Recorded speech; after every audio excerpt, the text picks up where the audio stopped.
Ho poco nel fondo,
station into the National Cross line. Yeah. There's no vista. I mean, you could have people here, but you've got the walls.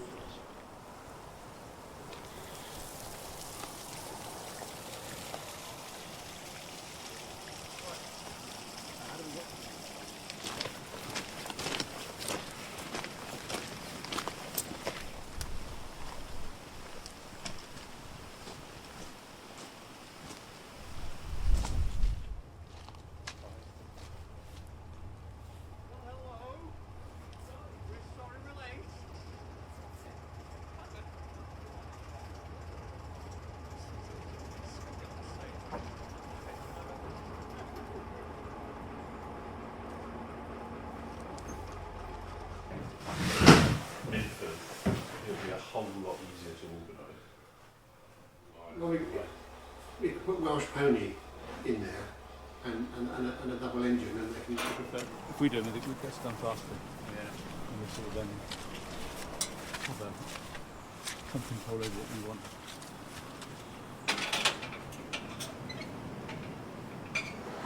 So here we've got a contract job for the Welsh Highland Heritage Railway.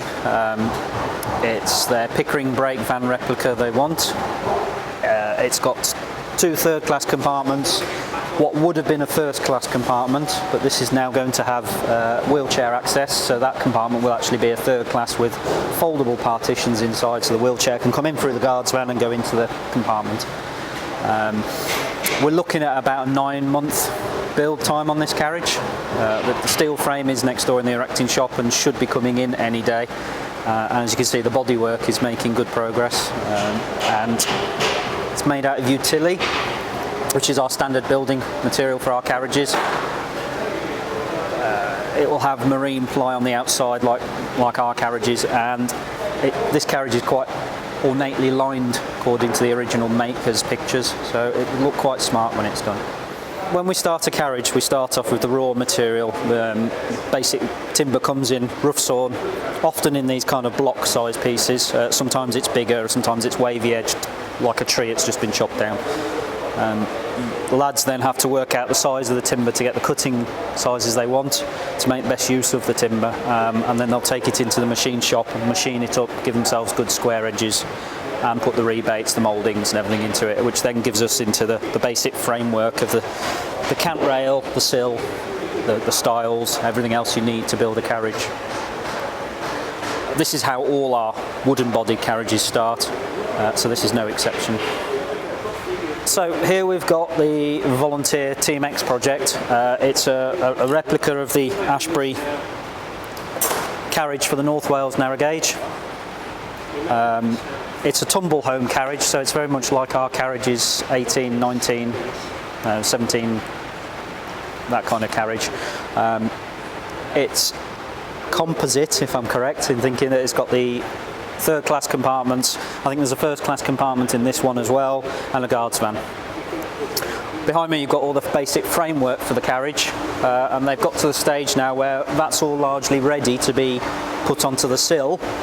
The sill obviously has got to be a bit wider yet. They've got to put the cross rails in, and they've got to put all the mortises in. This is going to be a fairly lengthy project, taking 2-3 years probably. There's a steel frame still to build for it, and that will hopefully be built after the Pickering brake van's underframe has been brought into the workshop here, and then Team X will put this lot onto the frame. It'll be built very much like our carriage, our normal carriages, with the marine ply on the outside, mouldings. We've got a lot of bespoke parts to make for this and the Pickering brake van, hinges, door locks, lamp tops. So that's all got to be looked at in due course, and hopefully they'll make reasonable progress with it. Right, so we're stood in carriage 2048. This is a brand new carriage for the Welsh Highland, privately funded, and we thank the donor for that. It's been in here about 10 weeks now. This is 10 weeks worth of work you see here, so the lads have done very, very well with this one. The hopper windows have arrived, so Ollie and Ty are just working on fitting those. there's only the window mouldings and a few finishing bits to actually say that the inside is largely finished. The floor went in, or the floor covering I should say, went in last week.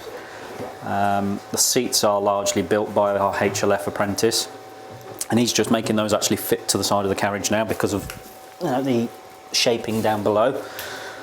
So then they'll get varnished, and they'll be ready in the next week or two as well. The doors are piled up ready to go onto the outside of the carriage as well, and they've been on once, but they've got to be filled, primed, door locks made to work, and the sliding doors have all been made and have actually been fitted once. It's all a cedar interior, so it's very similar to the previous Welsh Highland carriages. So it's got 2 or 3 coats of it's called a floor paint actually. Strangely enough, it's hard wearing varnish, so it's designed to take wear and tear of passengers and wet damp coats and things against it, so it should be quite durable in that sense.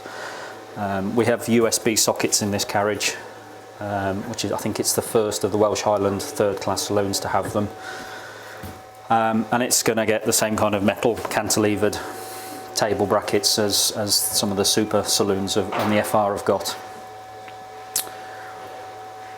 The tables have got the laser imprints on them like on FR carriages, and they're around somewhere, not entirely sure where, but they're progressing as well.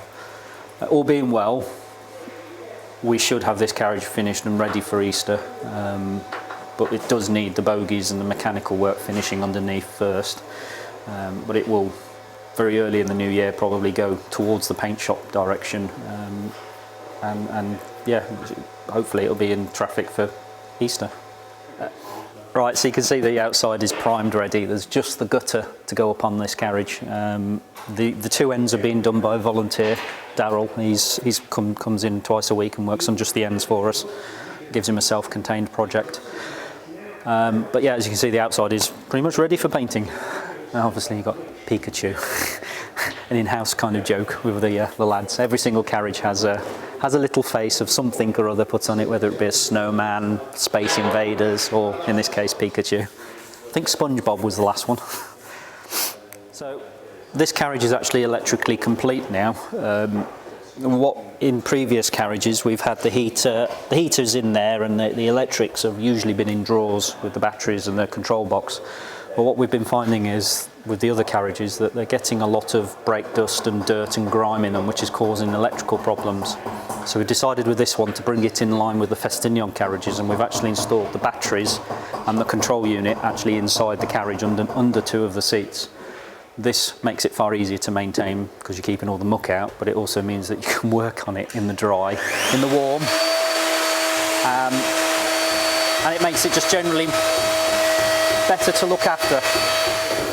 So these are the seats that JC's been building. JC's our HLF apprentice, and he's been building these, must be getting on for 2 months now. He's just got to the process of part of the building that he's put a coat of varnish on to protect them from oil and staining, but he's now, as you can see, fitting them to the carriage side, so that involves getting it round the little black trimming and the curve of the floor. This is quite a time-consuming job and quite difficult to get them to sit correct against the side of the carriage. Once he's done that, then he's going to rub down the varnish and get the last few coats on, and then we'll look at getting the upholstery made for it. Right, we're inside carriage 103 at the moment, and this was the first of the super saloons to be built 10 years ago now, and we were looking at it in the summer and it was looking very tired. After 10 years of use, no attention to the inside at all. So what we've decided that with this and with future carriages, that once they reach 10 years or so, we will take all the seats out, the tables out, give everything a clean and a freshen up, and then put fresh coats of paint or varnishing on it, so it brings it back up to a good standard before they go too far. So this one has got to the stage of all the seats have been out. They've just been varnished, although they've got a little bit of varnish to go on the top rails. All the woodwork's been varnished, the ceiling's had a fresh coat of paint, and all the light trunking's been taken down and re-varnished as well. This carriage had a problem in that the sealant we used originally has let go of the glass, so it was leaking. So we've had to take every single window out, and they've all now been resealed back in. And we're now going to be screwing the window beads in on this one rather than pinning them, so it means that should a unit ever fail, we can take the window out far easier than we could before.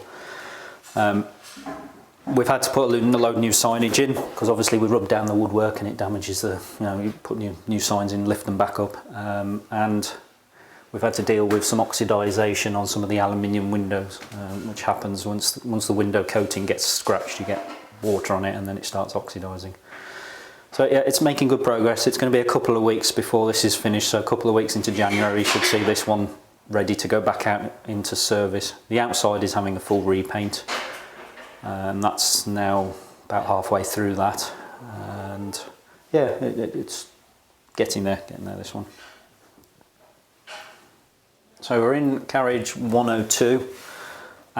This was a first class observation carriage for those that don't know, and we've turned it round. So the obs end was at that end and now it's at that end, but that in its own right has meant that we've had to alter the electrics, alter the vacuum pipes, and the handbrake has had to get moved because originally the guards van was here, so there was a partition here and the handbrake stood just there. The handbrake has now been moved, or will be moved, to the end of the vehicle to match carriage 1, 2, 3. This one has got exactly the same kind of layout as 1, 2, 3, so that the only difference is that we haven't got doors here. The wheelchairs will come in through the guard's door where it's got a door and a half, and this will be the wheelchair space. So you've got tip-up seats in each one of these seats to give you the space for a couple of wheelchairs.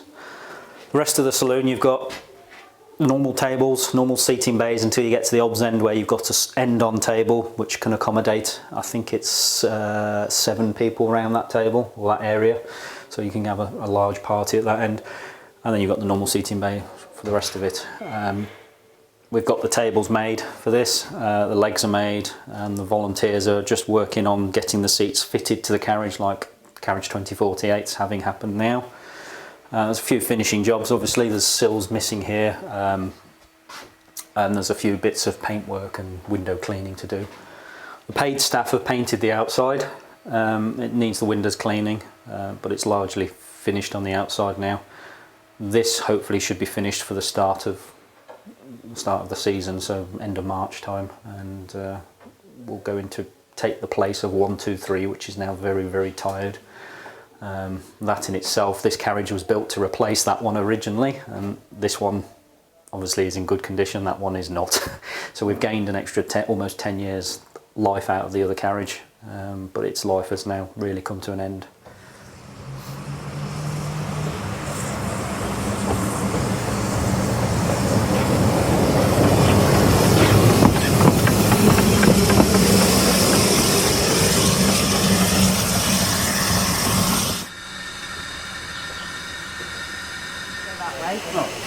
This is for down the front somewhere. That's hot.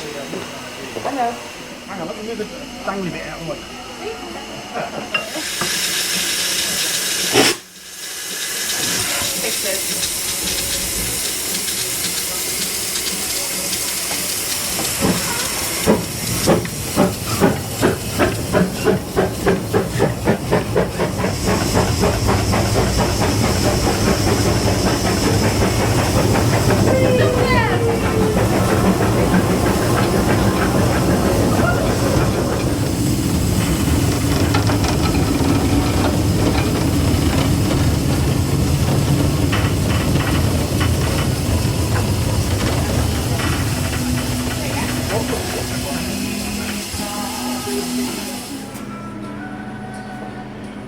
Happy Christmas, everyone. Bybl llawen! Ho ho ho!